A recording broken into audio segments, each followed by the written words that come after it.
Barakatha Yahweh, Barakatha Yahweh Shai, Barakatha Yahweh, Barakatha Yahweh Shai, Barakatha Yahweh, Barakatha Yahweh Shai, Kal Halayim La Yahweh, Bahasham Yahweh Shai, Bahasham Rakakwadash.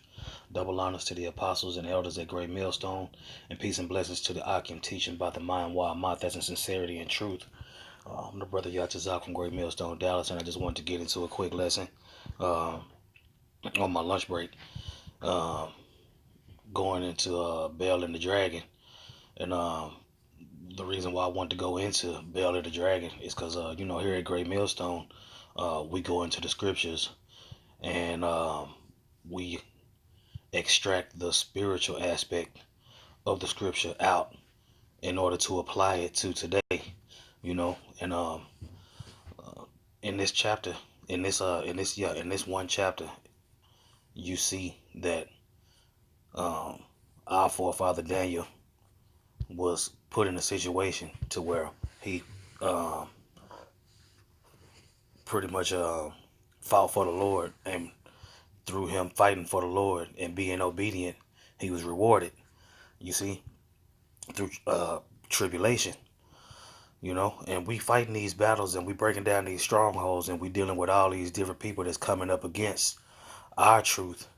You know what I'm saying? With their gods and what they believe in. You see, and when you go through the scriptures, and you see, whenever our power was put to the test against their power, our power prevailed. Our power being Yahweh Ba'Shem Yahweh Shai. You know what I'm saying? Who the world ignorantly calls God and Jesus. You see what I'm saying? So, as I read this chapter, I'm going to break down how, through the Spirit, you know what I'm saying, we look at these things and we learn from these things and we apply them to our lives in hopes that we come through on the other side in one piece. You know what I'm saying? Being that we be delivered by following the scriptures and the examples. You know. So matter of fact, let's get Romans 15. I'm gonna get Romans 15 and 4 real quick, just to set it up. Because a lot of people use the scriptures, but they don't use the scriptures for what they intended for, and they end up hurting. They end up hurting themselves. You see, this is Romans 15 and 4. It says, "For whatsoever things were written aforetime were written for our learning, that we through patience and comfort of the scriptures might have hope." You see, this is why we go through the scriptures, because we see time and time again our Lord deliver our ancestors and our forefathers, man. Through no matter what was going on, they were obedient unto the death. You see, so what I want to do is I want to go into Bell and the Dragon, and I want to show how standing up for the Lord and the words that he put in your mouth, you speak them in front of the nobles, in the gates of the nobles, man. You see? Saying no to this world ain't gonna be no easy thing, man. But it can be done because you see it time and time again being done in the scriptures. So let's get into the scriptures. This is Bel and the Dragon, chapter 1, verse 1. It says, "And King Astyages was gathered to his fathers, and Cyrus of Persia received his kingdom. And Daniel conversed with the king and was honored above all his friends." See, so Daniel was in a high position. You know what I'm saying? Because Daniel could interpret dreams. He was one. He was when Israel was taken captive by the Babylonians. You know what I'm saying? He went into that captivity. But when you read about the history of Daniel, the Lord was dealing with him. And he ended up being put in a high position in the Babylonian Empire. You see? Verse 3, it says, "Now the Babylonians had an idol called Bel." You see? Now just think about the Babylonians. You know what I'm saying? The Babylonians had an idol called Bel. Who is it now? You got Esau in power. So Esau's got Christianity, the Roman Catholic Church, you know what I'm saying? Things of that nature. You see? And their idols for the Roman Catholic churches, you got white Jesus, you got the cross. They like to use that as an idol. You got the Virgin Mary. You see, you have all these different idols, and this is the time period. So I'm using the Babylonians, you know what I'm saying, how it was back then, and I'm using today who's in rulership. So you got Baal and the Babylonians. Today you have Esau and Christianity in the Roman Catholic Church. You know what I'm saying? All right. It says, "And the Babylonians had an idol called Baal, And there were spent upon him every day 12 great measures of fine flour, and 40 sheep, and 6 vessels of wine. So Baal is an idol. You know what I'm saying? It don't move, right? It don't do nothing. It's just a statue. All right. So for this statue, it's 12 great measures of fine flour, 40 sheep, and 6 vessels of wine, and it's left there every day for this idol. Verse 4, it says, and the king worshipped it and went daily to adore it, but Daniel worshipped his own God. And the king said unto him, why dost thou not worship Baal? Verse 5, who answered and said, because I may not worship idols made with hands, but the living God who had created the heaven and the earth and had sovereignty over all flesh. You see? So Daniel was put in a position to where he was asked what he believes. You see? The king is asking him that this is the king. You see? This is the king. He's asking, why don't you worship Baal? You see? And that's just like today. Today, worshiping Baal would be to the aspect of putting your hand over your heart when they doing the Pledge of Allegiance. You know what I'm saying? So if they do the Pledge of Allegiance and you stand up and put your hand over your heart, that means you are with that society. You cool. You know you know what I'm saying? You with what's going on. Or if you don't do it, they automatically know to pick you out. Okay, so what's wrong with this person? And then they want to inquire. Okay, so what do you believe in if you don't believe in pledging your allegiance to the flag? Okay, and this is what's going on with Daniel. So Daniel told him, he said, I'm not allowed to do that. My God who created everything says that I'm not supposed to worship idols, so I can't do that. Okay? Verse 6, it says, then said the king unto him, thinkest thou not that Baal is a living God? Seest thou not how much he eateth and drinketh every day? You see? So that's going back to the, what is that? The 12 great measures of flour, 40 sheep, and 6 vessels of wine, right? That's a lot of food for an idol, right? So the king is like, you see how much he eat every day? Why you think that my God ain't a living God? Then Daniel smiled. You know what I'm saying? So then Daniel smiled and said, O king, be not deceived, for this is but clay within and brass without, and did never eat or drink anything. Right? He say wood. He say clay and silver. Yeah, he said silver and clay and brass can't eat. You see, and this is how we doing today. We telling you that white Jesus ain't gonna save you, man. You got our people that think that all these different idols are gonna save them, man. And your idol can be anything, but in this case, we just gonna use Christianity, white Jesus, you know what I'm saying, so on and so forth. So today, when they see that you don't fall for the white Jesus, when they see that you're not worried about white Jesus, they like, okay, so what do you believe in? And then when you say that he was a dark-skinned man according to the scriptures, then now they know that you're gonna be a problem. You see? And this is where we are, and this is where this is where the battle begins, when the Lord will open your spirit up to where you have an understanding, and those things that used to work on you don't work no more. See, during the time of Daniel, we had Israelites that was worshiping Baal, you know, but Daniel was in a position to where he had to prove or had to show that he believed in a higher power. And this is the example that I'm reading, because we're going to have to go through that too. We are actually in the process of telling the world what we believe. We telling the nobles what we believe, just like Daniel was doing. You see? And Daniel smiled and told him, look, man, your idol is nothing but an idol, man. Your idol can't do nothing. I got to serve my power. I'm not finna go with your idol so my power can destroy me. Absolutely not. All right? It says, verse 8, it says, so the king was wroth, and called for his priests, and said unto them, if ye tell me not who this is that devoureth these expenses, ye shall die. But if ye can certify me that Baal devoureth them, then Daniel shall die. For he has spoken blasphemy against Baal. And Daniel said unto the king, let it be according to thy word. You see? So the king got pissed off and was like, look, man, you ain't finna talk about my God. Nah, you know what? If y'all can't, and he told all his priests and all that, he said, look, if y'all can't prove to me that Baal is eating all this stuff, then I'm gonna kill y'all. And if Daniel can't prove, and if y'all can't prove what Daniel said, then Daniel gonna die. But so he's putting people's lives at stake. You know what I'm saying? He said, if you tell me not that this is who devoureth these expenses, then ye shall die.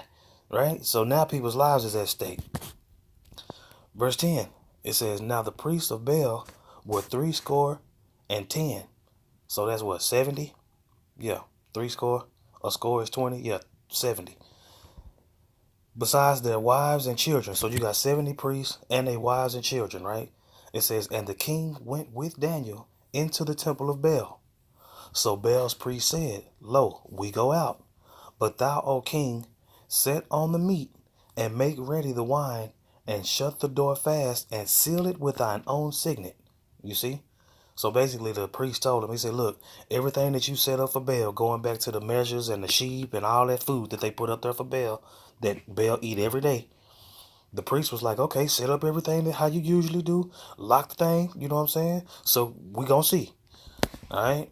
Verse 12, it says, and tomorrow, when thou comest in, if thou findest not that Baal hath eaten up all, we will suffer death. Or else Daniel that speaketh falsely against us. So they said, look, if all this food ain't gone in the morning, then we all get to die. But if we eat all this food but it's gone by in the morning, then you got to kill Daniel, right? And this is the thing. That's what I'm saying. You're going to have to prove your doctrine. You see, you got to prove what you believe in through the scriptures. You see, you got all these people that saying they putting their money up, they putting their money where their mouth is, but they don't have that thorough understanding. You see, the scriptures say, without I get understanding. The understanding is only given to the prophets. You see, Daniel's understanding was greater than their understanding, even though they was willing to bet on their understanding. You see, you got Christians out there, you got other people in other religions that's willing to bet into what they believe in. But it's only one doctrine, according to the scriptures, that Yahweh Hashem Yahweh Shai is dealing with, man. So you can have whatever doctrine you want, but if it's not according to this doctrine, then it don't matter. And that's where people fail to realize. See, they was talking about all the different things that they knew and all the things the way they understood it, but Daniel's understanding was greater because the Lord was dealing with Daniel. All right? It says, verse 13, it says, and they little regarded it, for under the table they had made a privy entrance, whereby they entered in continually and consumed those things. You see? And that's what I'm saying. Yahweh Shai himself told the people, look, it's only one way to get in here. You know what I'm saying? That privy entrance, that coming up another way, you like a robber and a thief trying to come up another way. No. You gotta. That's what I'm saying. Daniel put his faith in the Lord. Daniel knew what was going on, because the Lord opened his mind up to see what was going on. You see? But you got the king that was worshiping Baal. He had no idea that his own priest had a privy entrance. Man, they had a trap door under the table. So after he locked the door with his own signet, you see, they played him. You see, they told him, look, king, lock the door, lock it with your signet. Everybody will watch you lock it. You know what I'm saying? And then when you wake up, all this food gonna be gone. But then here you go in verse 13, it lets you know that they had a trap door up under the table, and they snuck in all those priests and all their family and all them people, and they ate all that food up. You know what I'm saying? They came up another way. But the thing is, the spirit recognized that, man. So Daniel knew that, right? And that's the thing is, man. That's what I'm saying, man. And this king found out that what he believed in was a lie. You see, and that's what all these heathen and all these nations and all these other people that's not in this truth is gonna find out. Verse 14, it says, so when they were gone forth, the king set meats for Baal. Now Daniel had commanded his servants to bring ashes, and those they strewed throughout all the temple in the presence of the king alone. Then went they out and shut the door and sealed it with the king's signet and departed. You see what I'm saying? So Daniel is showing the king what's going on. You know what I'm saying? What he's seen through the spirit. Verse 15, it says, now in the night came the priests and their wives and their children, as they were wont to do, and did eat and drink up all. So they ate and drank up everything. It says, in the morning betime, the king arose, and Daniel with him. And the king said, Daniel, are the seals whole? And he said, yea, O king, they be whole. And as soon as he had opened the door, the king looked upon the table and cried with a loud voice, Great art thou, O Bel, and with thee is no deceit at all. You see, he seen all the food was gone, just like he said. You know what I'm saying? So he seen enough to believe, right? Just like these other they see enough to where they could believe, but they don't know the whole story, right? Because it's a mystery, right? It was a mystery. He didn't know. He wanted to know that his guy was eating all his food up, and that was gonna boost his faith. So when he seen all the food was gone, he like, okay, boom, there you go. Hi, what now? What now? You know what I'm saying? Verse 19, it says, Then laughed Daniel and held the king, and held the king that he should not go in, and said, Behold, now this pavement, and mark well whose footsteps are these. And the king said, I see footsteps of men and women and children. And the king was angry. And the priests, and took the priests and their wives and their children, and showed him the privy doors where they came in, and consumed such things as were upon the table. So he showed him that door that we just read about a couple verses up, and that's how they got in and ate all that food. And it proved to him that Baal was just an idol and they couldn't do nothing. That's what Daniel's whole point was. So that's how he proved it. Scriptures say prove all things, right? Verse 22, it says, Therefore the king slew them and delivered Baal into Daniel's power, who destroyed him and his temple. So he gave Daniel the right to destroy Baal once he seen that Baal was only an idol. Okay? Verse 23, it says, And in that same place there was a great dragon, which they of Babylon worship. And the king said unto Daniel, Wilt thou also say that this is of brass? Lo, he liveth, he eateth and drinketh. Thou canst not say that he is no living God, therefore worship him. Then Daniel said unto the king, I will worship the Lord my God, for he is the living God. You see? So he tried to push another idol on Daniel. And like Daniel was like, look, bro, I just showed you that Baal wasn't nothing. And here you go showing me another one. Look, man, all these idols are nothing compared to Yahweh Hashem Yahweh Shai. And his precepts to prove that. You see? But just for the sake of time, I'm going to stick with this chapter. All right? Verse 26, it says, But give me leave, O king, and I shall slay this dragon without sword or staff. The king said, I give thee leave. Then Daniel took pitch and fat and hair, and did seethe them together, and made lumps thereof. Then he put in the dragon's mouth, and so the dragon burst in sunder. And Daniel said, Lo, these are the gods ye worship. You see, so he showed him one idol couldn't do anything by showing him that all his priests and his family ate up all that food. So he killed all of them. The king killed all of them. Now he put together some kind of concoction and destroyed another idol right in front of him. He's like, look, see, these are the gods you worship. The gods you worship can be destroyed. But my power is an everlasting power. My power is the power. My power is Yahweh by Hashem Yahweh Shai, by Hashem Rakakwadash. You see what I'm saying? And he's showing them, and just like we showing them, all these strongholds are being broken down. Daniel is breaking down strongholds in this chapter, and we breaking down strongholds today, if you can receive it. Okay? Verse 28. It says, When they of Babylon heard that, they took great indignation, and conspired against the king, saying, The king is become a Jew, and he had destroyed Baal. He had slain the dragon, and put his priest to death. So they seeing that since he's seeing all these different idols being broken down, his wrath is increasing. You see what I'm saying? And that's the same way these Christians are, man. The same way these other religions are. Once they see that we telling the truth, they gonna be mad at the doctrine that they believe coming up against us. You see, once that stronghold is broken, they get upset. So now they mad at the king, like he's starting to believe in the Jews. You know what I'm saying? And they starting to see him, how it's affecting him and how it's affecting the people as a result. It says so. Verse 29, it says, So they came to the king and said, Deliver us, Daniel, or else we will destroy thee and thine house. Now when the king saw that they pressed him sore, being constrained, he delivered Daniel unto them. who cast him into the lion's den where he was 6 days. You see, and it's gonna come to a point, just like in Revelation 2:10, to where we gonna be for boldly proclaiming our power, for boldly proclaiming what we believe. We gonna be in a lion's den type situation. The scriptures say in Revelation 2:10, some of us gonna be cast into prison for 10 days. Well, this is a similar situation. You see, and in the den there were 7 lions, and they had given them every day 2 carcasses and 2 sheep. Then were they not given them to the intent that they might devour Daniel. So these 7 lions were eating 2 carcasses and 2 sheep. You see what I'm saying? On a daily basis. And then all of a sudden they stopped giving them this food so that they could be hungry enough to devour Daniel. You see? For proclaiming his power being greater than the power that be. Right?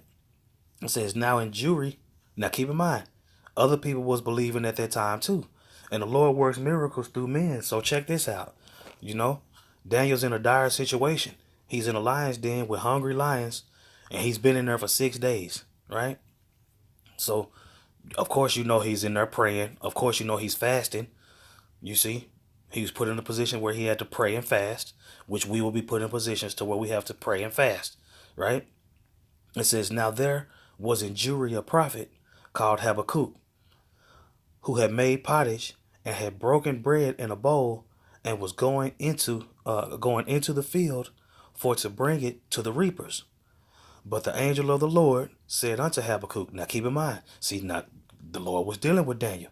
Daniel been put in this position where he been praying and fasting, right? So now the Heavenly Father put an angel in the position to get Habakkuk, right? The Lord is working a miracle for Daniel through his obedience and through his, you see, and through his sacrifice. It says, but the angel of the Lord said unto Habakkuk, go, carry the dinner that thou hast into Babylon unto Daniel, who's in the lion's den. And this is letting you know that it's a miracle. And Habakkuk said, Lord, I never saw Babylon, neither do I know where the den is. You see? So Habakkuk, like, all Habakkuk was doing was cooking. You know what I'm saying? But he was a believer. You see? During the time that Daniel was going through what he was going through. You see? He didn't know Daniel. He maybe knew of Daniel. You see? And we're in the same position, man. We know the brothers. We know of the brothers. But when you know, the Lord gonna use the men of the Lord to do certain things, man. You see? And this is a beautiful example. All right? Where am I at? Verse 36. It says, then the angel of the Lord took him by the crown and bare him by the hair of his head. So he picked him up by his head, by his hair.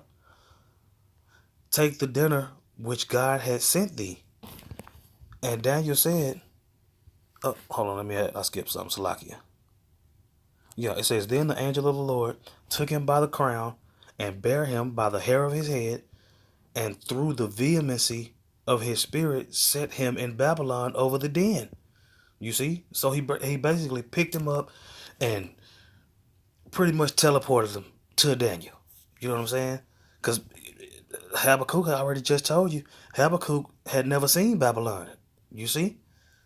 Habakkuk had never even seen Babylon, but next thing you know, he in Babylon giving Daniel a plate. You see what I'm saying? And this is the power and the glory of the Lord that's missed by all these people, man. You see, they don't understand the glory of the Lord and how powerful the Lord is and how you can't just put him in a box.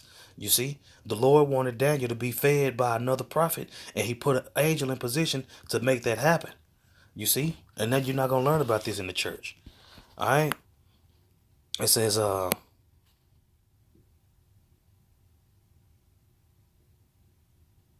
verse 37, it says, and Habakkuk cried, saying, O Daniel, take the dinner which God has sent thee.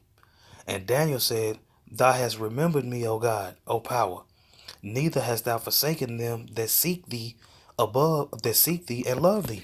So Habakkuk was a believer, man. So the Lord put the angel in a position to put Habakkuk, a believer, in a position to help Daniel, another believer and a preacher of the word.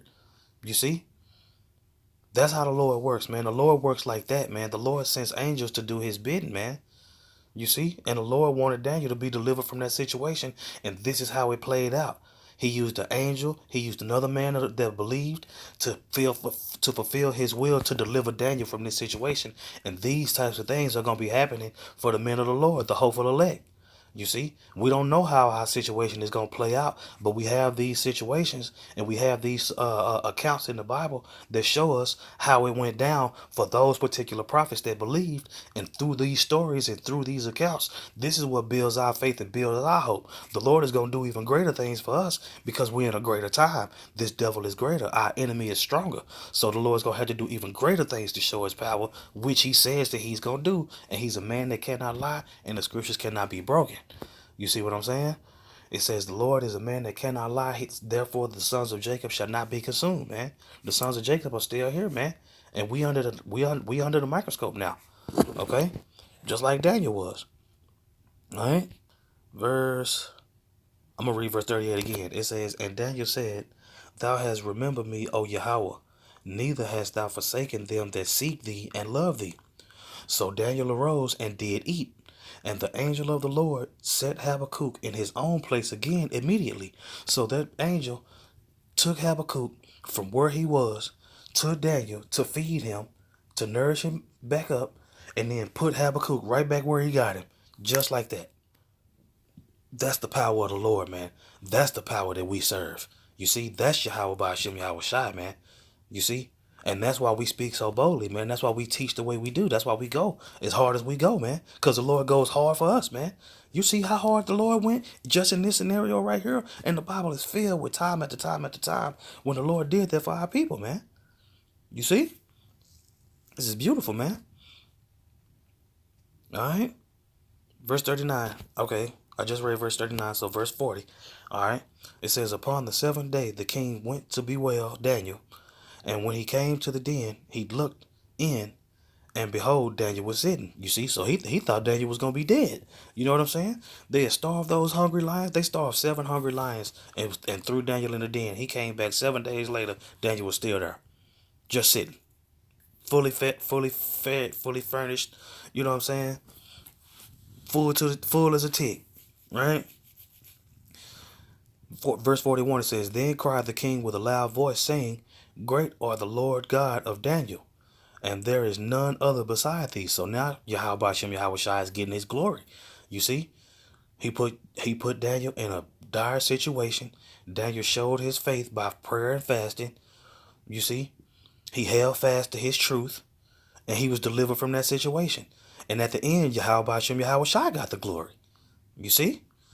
It says, verse 42, it says, And he drew him out and cast those that were the cause of his destruction into the den, and they were devoured in a moment before his face. So all those people that came up against Daniel, all those people that come up against us, they going to have to pay for coming up against us, man. So Yahweh Ba'ashem Yahweh Shai got the glory, and as a reward, Daniel was delivered, and as the reward for those that came up against Daniel, it was destruction, man. You see? You see that?